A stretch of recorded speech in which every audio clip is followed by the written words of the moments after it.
El mundo moderno que conocemos se globalizó a partir del siglo XV, es decir, en los años 1400 y tantos. Y en el siglo XV se descubrieron, llamémoslo así, las Indias, o sea, las Américas, que después conocemos como el continente americano, pero que originalmente eran vistos por las poblaciones de la época como las nuevas Indias. Y allí se generó el tráfico de población del continente africano hacia el continente americano. Pero simultáneamente con ese tráfico de población del continente africano al continente americano, también se estaba viviendo por la misma época la discriminación de los judíos y los moros allá en Europa. De hecho, allí nacieron los llamados cristianos conversos, que eran aquellos judíos que abdicaban de su fe para no ser expulsados por la corona española o para no ser remitidos a la Inquisición. Y lo mismo pasaba con los moros, los árabes, que hoy conocemos como el gran pueblo musulmán. Han sido épocas históricas donde ha tenido cúspide, cenit, la discriminación colectiva de grupos humanos.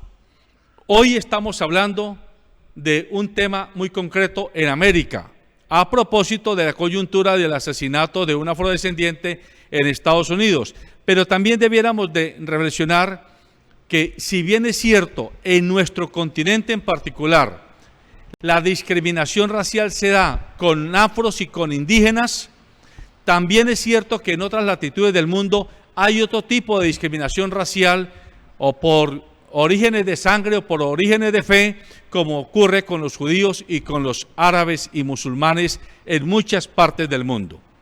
Dicho eso, en el caso que nos ocupa, para América y para Colombia en particular, aceptamos una reflexión que se convierte en un desafío por parte de una de nuestras invitadas, y es: ¿dónde tenemos escondido el racismo? Todos y cada uno. Porque ciertamente el racismo se convierte en un fenómeno cultural, y los fenómenos culturales están transmutados por los mensajes, por los hábitos, por las conductas, por los ambientes en los que nos criamos y en los que vivimos, y también en los que trabajamos. Y allí entonces el gran reto es: ¿dónde está el racismo? Hay un racismo evidente, que lo tenemos cuando chocamos de frente con la negación del otro por su color de piel o por su fenotipo o por su origen geográfico. Ahí está, pero está el otro, el racismo sutil, al que ellas llaman ese que es el escondido.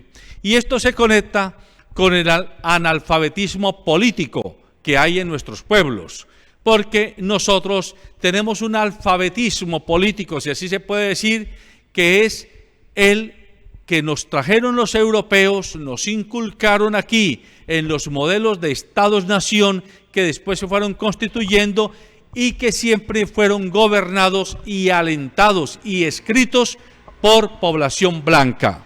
Y desde allí, entonces, la política fue comprendida desde la ideología de la población blanca, pero no se reconoció la política desde los pueblos originarios y los pueblos traídos, como en este caso los pueblos africanos, que quedaron asentados aquí con sus afrodescendientes. En tercer lugar, también se hace una reflexión sobre los medios y el racismo. Y creo que fue Andrea la que hizo la pregunta del millón.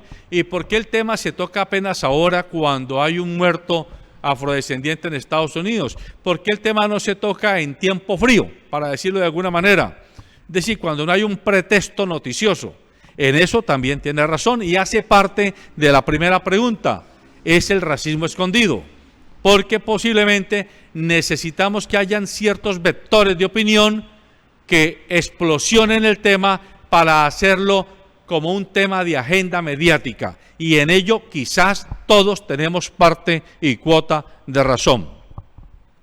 Además de las propuestas o de las urgencias que mencionan nuestras invitadas, como es detener el asesinato de líderes políticos y líderes sociales y líderes de derechos humanos, particularmente en este caso afrodescendientes. También defender, o mejor, reescribir, reglamentar los capítulos 5 al 7 de la Ley 70, porque se han convertido en un punto, en un nudo gordiano que no permite que las comunidades negras puedan hacer las consultas previas, puedan defender sus territorios colectivos y puedan tener reivindicar su propia visión de la economía, de la vida comunitaria. Allí hay entonces un trabajo donde tenemos una ley escrita pero no reglamentada, que se convierte en letra muerta. Y también hablan de algo que a mí particularmente me parece muy importante, la etnoeducación, pero no para los pueblos negros, no solo para los pueblos indígenas.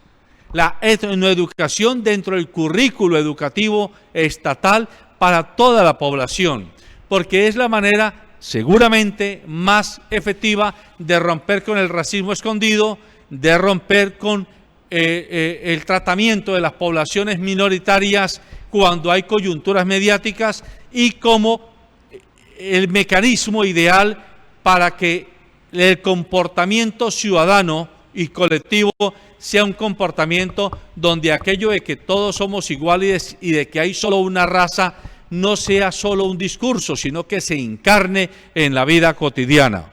Y por último, ellas están pidiendo que se concrete la ley antirracista, que no sea más un saludo a la bandera, porque sí, se habla de que hay delitos racistas, pero a veces esos delitos racistas también quedan convertidos en un saludo a la bandera.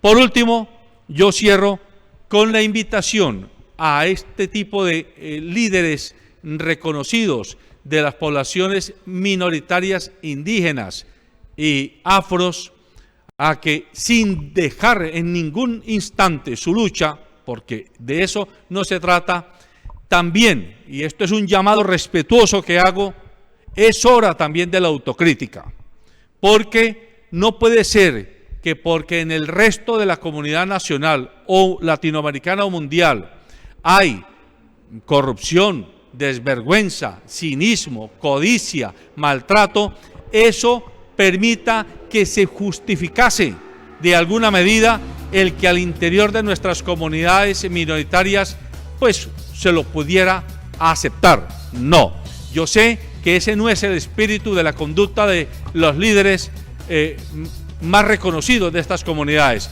pero ojo, que se puede caer en lo que tanto cuestionamos con el ejército colombiano, en lo que tanto cuestionamos en la derecha política, y es en la defensa por espíritu de cuerpo.